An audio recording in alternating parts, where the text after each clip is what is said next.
Assalamualaikum warahmatullahi wabarakatuh. Saya Maya Salsabila dari Akuntansi 20E. Kali ini saya akan menjelaskan mengenai bab 6 mata kuliah perilaku organisasi, yaitu persepsi dan pengambilan keputusan individu. Apakah yang dimaksud dengan persepsi? Persepsi adalah sebuah proses individu mengorganisasikan dan menginterpretasikan kesan sensoris untuk memberikan pengertian pada lingkungannya.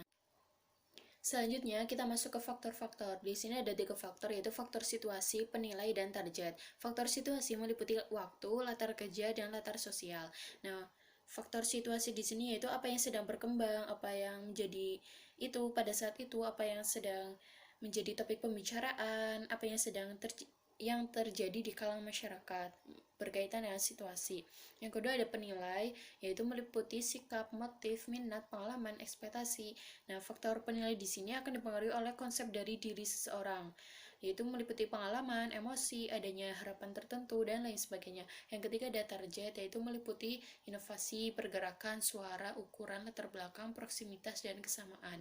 Nah, faktor target di sini dipengaruhi beberapa hal, yaitu bagaimana penampilan objek, bagaimana cara berkomunikasi si objek, bagaimana status orang tersebut, ditentukan oleh kebaruannya. Selanjutnya ada teori atribusi, yaitu sebuah percobaan untuk menentukan apakah perilaku seorang individu ditetapkan dari internal atau eksternal.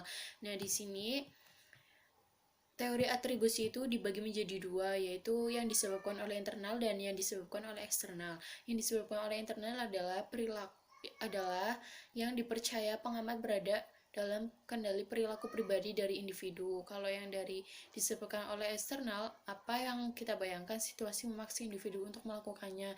Contohnya seperti misal ada seorang terlambat dalam bekerja. Nah, kalau kita lihat dari sisi atribusi internalnya, itu dia terlambat disebabkan karena dia emang sering mengalami keterlambatan dalam pekerjaan. Nah, tetapi kalau kita lihat dari sisi eksternal, mungkin dia terlambat karena faktor hujan atau faktor macet atau halangan yang lain. Selanjutnya ada 3 faktor penentu atribusi. Pertama ada perbedaan, kedua konsensus, ketiga konsistensi. Yang pertama perbedaan, yaitu apakah orang ini memperlihatkan perilaku berbeda dalam situasi yang berbeda. Jika iya, maka atribusinya adalah atribusi eksternal, dan apabila orang tersebut tidak memperlihatkan perilaku yang berbeda dalam situasi yang berbeda, maka atribusinya itu internal. Yang kedua ada konsensus, yaitu apakah semua orang yang menghadapi situasi yang sama juga bersikap seperti ini. Apabila iya, maka atribusinya eksternal, dan apabila orang lain tidak bereaksi yang sama dalam situasi yang sama, berarti atribusinya itu internal. Yang ketiga ada konsistensi, yaitu apakah orang ini selalu berespon dalam cara yang sama. Apabila orang ini selalu berespon dengan cara yang sama, berarti atribusinya itu internal, dan apabila orang tersebut tidak selalu berespon dengan cara yang sama, maka atribusinya itu eksternal. Selanjutnya ada kesalahan atribusi fundamental adalah kecenderungan untuk meremehkan pengaruh faktor-faktor eksternal dan melebihkan pengaruh faktor-faktor internal atau pribadi ketika membuat penilaian. Kita masuk ke jalan pintas dalam menilai orang lain secara umum, yaitu ada 4. Pertama ada persepsi selektif, kedua efek halo atau halo efek, yang ketiga ada efek kontras, yang keempat ada stereotip.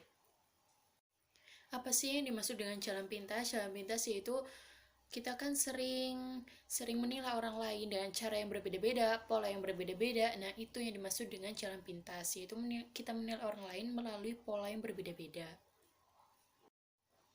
Yang pertama ada persepsi selektif, yaitu kita menginterpretasikan secara selektif apa yang ingin kita lihat berdasarkan minat, latar belakang, pengalaman, ataupun sikap seseorang. Yang kedua ada efek halo, yaitu penilaian seorang berdasarkan pendapat pribadi yang dilakukan secara sepintas atau singkat, dipengaruhi oleh penampilan pertama atau kesan pertama yang melekat pada orang yang dinilai. Efek halo ini dapat mempengaruhi evaluasi dan estimasi penilaian seorang kepada orang yang dinilai. Selanjutnya yang ketiga ada efek kontras, yaitu evaluasi karakteristik seseorang yang dipengaruhi oleh perbandingan dengan orang lain yang baru ditemui, yang memperoleh nilai lebih tinggi atau nilai lebih rendah untuk karakteristik yang sama. Sementara kalau stereotip adalah memberi sifat kepada seseorang semata-mata atas dasar sifat-sifat yang ada pada kelompok, ras, atau bangsa secara umum, sebagaimana pernah didengar atau diketahui dari sumber. Selanjutnya, aplikasi spesifik cari jalan pintas dalam organisasi. Pertama ada wawancara kerja, yaitu kalau wawancara kerja itu sedikit orang yang direkrut tanpa wawancara, namun pewawancara membuat penilaian perseptual yang seringkali tidak akurat dan menggambarkan kesan awalnya yang sangat cepat mengakar. Yang kedua ada ekspektasi kinerja, yaitu orang-orang mencoba memvalidasi persepsi mereka mengenai melibatkan ketika hal-hal yang salah. Dan di sini bagaimana perilaku seorang individu ditentukan oleh ekspektasi orang lain. Yang ketiga ada evaluasi kinerja, yaitu bahwa evaluasi kinerja itu sangat bergantung pada proses perseptual. Masa depan seorang pekerja sangat terkait dengan penilaian, promosi, kenaikan gaji, dan kelanjutan pekerjaan adalah beberapa hasilnya. Yang ketiga ada evaluasi kinerja. Nah, evaluasi kinerja itu sangat tergantung pada proses perseptual. Masa depan seorang pekerja sangat terkait dengan penilaian, promosi, kenaikan gaji, dan kelanjutan pekerjaan adalah beberapa hasilnya. Selanjutnya, hubungan persepsi dengan pengambilan keputusan individu. Nah, di sini ada kata kuncinya dua keputusan, yaitu pilihan yang dibuat dari dua atau lebih alternatif kalau masalah itu sebuah perbedaan antara situasi sekarang dan yang diinginkan.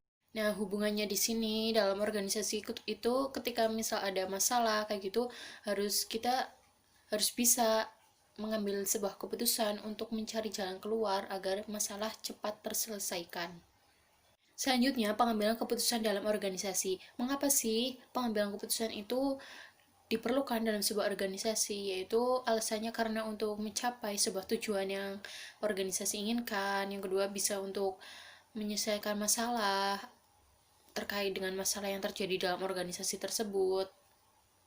Pertama, ada rasional, yaitu tahap-tahap yang biasa dipakai dalam membuat rasional. Itu pertama ada menentukan tujuan.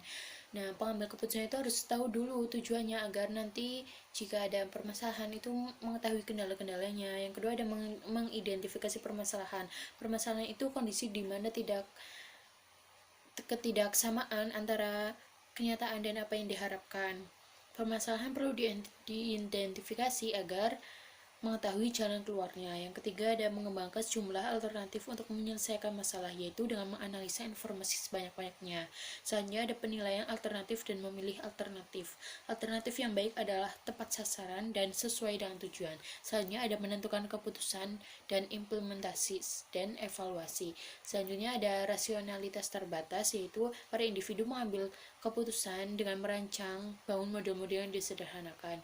Yang terakhir ada intuisi, yaitu suatu proses tak sadar yang diciptakan dari dalam pengalaman yang tersaring. Selanjutnya ada bias dan kesalahan umum dalam organisasi. Pertama ada bias terlalu percaya diri, yaitu kita terlalu percaya diri atau terlalu pede dalam membuat keputusan. Terus yang kedua ada bias jangkar, yaitu kita mengambil informasi pertama yang datang kepada kita untuk dijadikan sebuah keputusan. Yang ketiga ada bias konfirmasi, yaitu kita membuat keputusan berdasarkan pendapat-pendapat yang sesuai dengan kita. Selanjutnya ada bias ketersediaan, yaitu menggunakan fakta-fakta yang sudah ada. Dan selain itu ada eskalasi komitmen, kesalahan acak, aversi risiko, dan bias retrospeksi. Selanjutnya ada pengaruh dalam pengambilan keputusan. Pertama ada perbedaan individu, yang kedua ada batasan organisasi. Perbedaan individu terdiri atas kepribadian, jenis kelamin, kemampuan mental, perbedaan budaya. Batasan organisasi terdiri atas evaluasi kinerja, yaitu mereka, para manajer itu bertindak sesuai dengan apa yang menjadi penilaian atau tolak ukur. Yang kedua ada sistem imbalan, yaitu dengan cara mengemukakan kepada karyawan pilihan apa yang lebih disukai terhadap upah. Yang ketiga ada peraturan baku, yaitu pada umumnya organisasi membuat peraturan formal untuk membekukan perilaku para anggotanya agar mencapai kinerja yang lebih tinggi. Selanjutnya ada batasan waktu akibat sistem, yaitu batas waktu yang eksplisit dalam pengambilan keputusan akan menciptakan tekanan waktu dalam pengambilan keputusan dan seringkali mempersulit untuk mengambil informasi yang didapatkan. Yang terakhir ada contoh historis, yaitu keputusan yang diambil di masa lalu akan terus mengambil keputusan masa kini. Jadi dia itu akan terus membayangi. Selanjutnya ada 3 kriteria keputusan etis. Pertama ada utilitarianisme, yaitu sebuah sistem di mana keputusan-keputusan dibuat untuk memberikan yang terbaik dalam jumlah terbanyak. Yang kedua ada membuat keputusan konsisten dengan kebebasan dan hak-hak fundamental. Yang ketiga untuk menanamkan dan mendorong aturan-aturan dengan adil dan netral. Terakhir ada model 3 tahap kreativitas dalam organisasi. Pertama ada penyebab perilaku kreatif, itu ada 2, potensi kreatif dan lingkungan kreatif. Potensi kreatif itu cenderung lebih ke orang yang lebih cerdas ya. Kalau orang cerdas itu cenderung lebih kreatif karena dia itu dapat memecahkan berbagai masalah yang kompleks. Yang kedua ada lingkungan kreatif, yaitu ada motivasi, budaya, kepemimpinan baik, keragaman, itu termasuk dalam lingkungan kreatif. Yang kedua ada perilaku kreatif, ada 4, formulasi masalah, pengumpulan informasi, pemunculan ide-ide, dan evaluasi ide. Formulasi masalah sendiri itu tahapan perilaku kreatif yang melibatkan identifikasi masalah atau peluang yang membutuhkan sebuah solusi yang belum diketahui. Pengumpulan informasi sendiri itu ketika solusi-solusi yang mungkin atas suatu masalah itu dalam pikiran individu. Terus pemunculan ide-ide yaitu yang melibatkan pengembangan solusi-solusi yang mungkin atas sebuah masalah dari informasi dan pengetahuannya relevan. Selanjutnya terakhir ada evaluasi ide, yaitu melibatkan evaluasi solusi-solusi potensial untuk mengidentifikasi yang terbaik. Yang terakhir ada hasil kreatif atau sebuah inovasi itu harus memiliki pembaruan dan berdaya guna, tidak hanya menghasilkan sebuah kreativitas yang mungkin sangat tinggi nilainya, tapi harus memiliki pembaruan dan berdaya guna.